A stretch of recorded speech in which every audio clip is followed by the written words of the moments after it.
Hey everyone, Eric here. I am the host of the Unseen Paranormal Podcast. Join me for a new episode every Wednesday as I delve into the unseen world with historians, authors, researchers, and investigators as we try to understand and make sense of the paranormal. You can listen to past and future episodes on Apple Podcasts, Spotify, Google Podcasts, iHeartRadio, Stitcher, or at unseenparanormalpodcast.com. Please like the show on Facebook and share with your friends. And remember, some of the scariest things are unseen.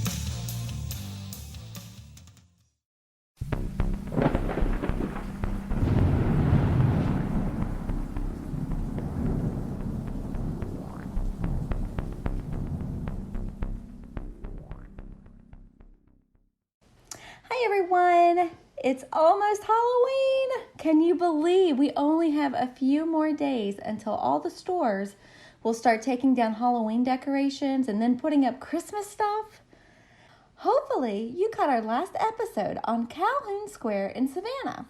Today we're heading to Florida to talk about the Kenwood Inn in St. Augustine, Florida. Alan, can you give us some details on this historic inn?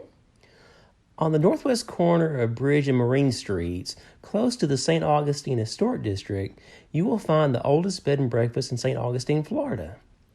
The three-story pink Victorian-era Queen Anne-style building is one of the most popular inns in the oldest city in the United States. The building was built originally as a boarding house at the end of the Civil War.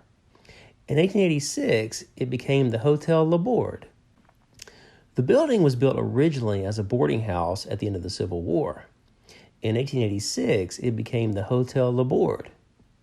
In the late 19th century, Henry Flagler built the Ponce de Leon, and the St. Augustine started to become a home away from home for snowbirds who came down from up north. One of the prominent families that came to St. Augustine was J.L. Morgan and his wife. They were related to the governor of Florida. Like Flagler, Morgan was a very wealthy man who already owned an inn in North Carolina, which he maintained as an escape from the sweltering Florida summers. Through his ties to the governor, Morgan would eventually become the Florida Railroad Commissioner. Seeing the untapped potential of St. Augustine, Morgan bought the Hotel Le Bord in 1911. After putting his own touch on the building by adding a wing to the back, Morgan's wife renamed the old boarding house the Marine Street Inn. The property changed hands several times after Morgan's death and eventually was renamed the Kenwood Hotel. In the 1960s, when the Ponce de Leon Hotel was converted from a lavish hotel to Flagler College, St. Augustine saw a massive influx of students. The inn became a boarding house and was home to hundreds of young men and women who moved to St. Augustine to live near the beach and attend Flagler College. Several years later, the boarding house was sold and became an inn. In fact, it is not only the oldest bed and breakfast in St. Augustine, it was also the first.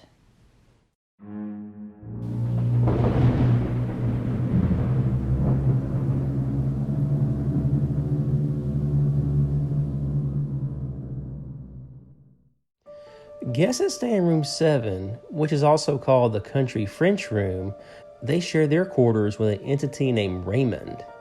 It's believed that Raymond is actually Raymond Le Bord, who was one of the original owners of the building. He is said to be quite mischievous and plays jokes on staff members and guests.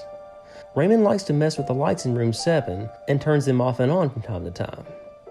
Some visitors to the inn have also reported experiencing a frigid, unseen specter sitting down on the bed with them some nights. Others have even claimed that Raymond gently tucked them in as they were about to go to sleep.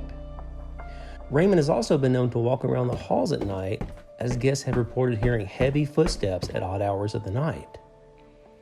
Raymond also likes to hang out in the dining room downstairs. Guests have claimed to see a well-dressed man in the room, but every time he's greeted, he disappears slowly right in front of their eyes.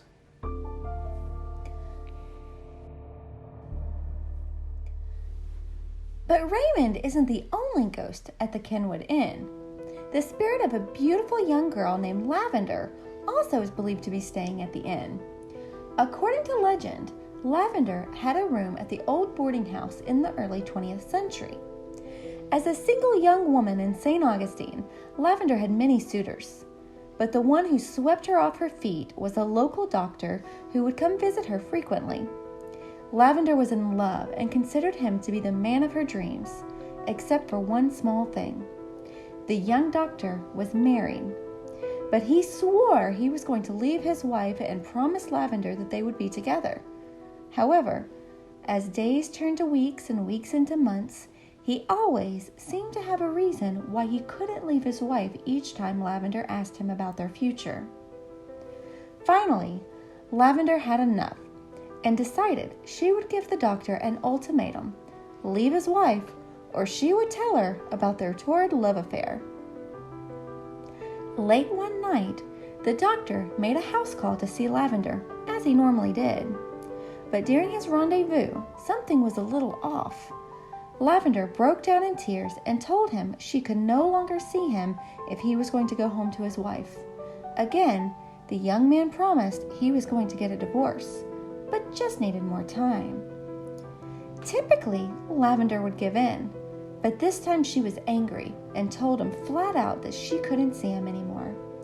But not only was she going to tell his wife everything, but she would tell his patients and ruin his reputation and career.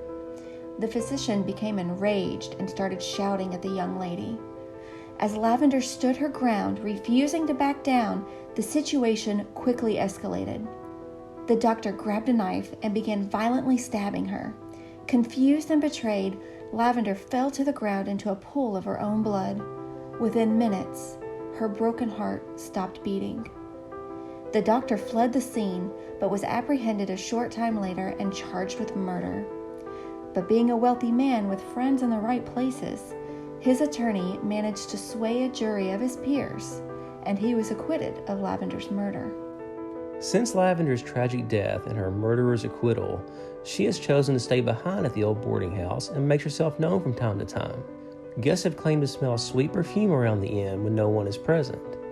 There is even a room in the inn named after Lavender, but the room is not considered to be very haunted.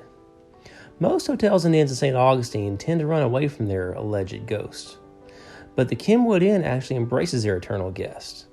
Upon arrival, those that stay in the inn are given some information about the property, including a brief history. They are also given the lowdown on the ghosts. One employee I talked to told me they don't consider the inn to be haunted because the ghosts there are actually pretty friendly. We hope you enjoyed our episode on the inn. If you would like to learn more about haunted locations around St. Augustine, download the St. Augustine Ghost Map app in iTunes and Google Play. Also, check out our website, southernghoststories.com, where you can find old podcasts as well as the books that we've written. Feel free to leave a comment or send us a message on our Facebook or Instagram accounts. We would love to hear about any creepy experiences you may have had. And feel free to give us some ideas on new locations you'd like to hear about on future shows. And those books Chelsea mentioned are Southern Ghost Stories, Historical Hauntings, Haunted Hotels, Ghost of Gallatin, and our newest ones, Murfreesboro, Spirits of Stones River. Please check out the Southern Ghost Stories Facebook page, where we have some events coming up this month. We're doing 2 events in Gallatin on October 23rd and 24th.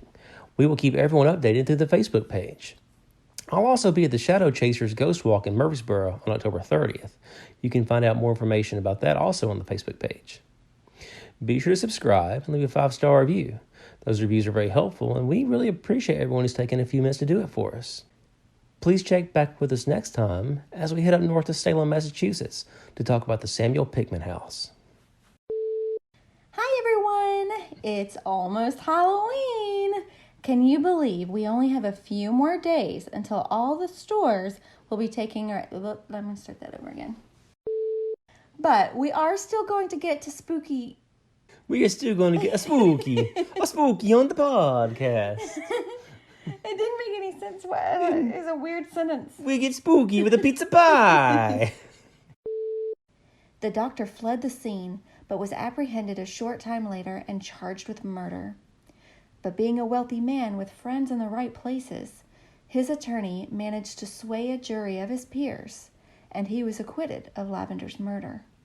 I just want to say bravo. You did a very good job there. Like, if there was a podcast award for best reading of a script, you would get it every time. Well, thank you. Since Lavender's tragic death and her mother's acquittal... Feel free to see. Feel. I don't know where I was going with that one. Why don't mummies take time off from work? They don't like to unwind.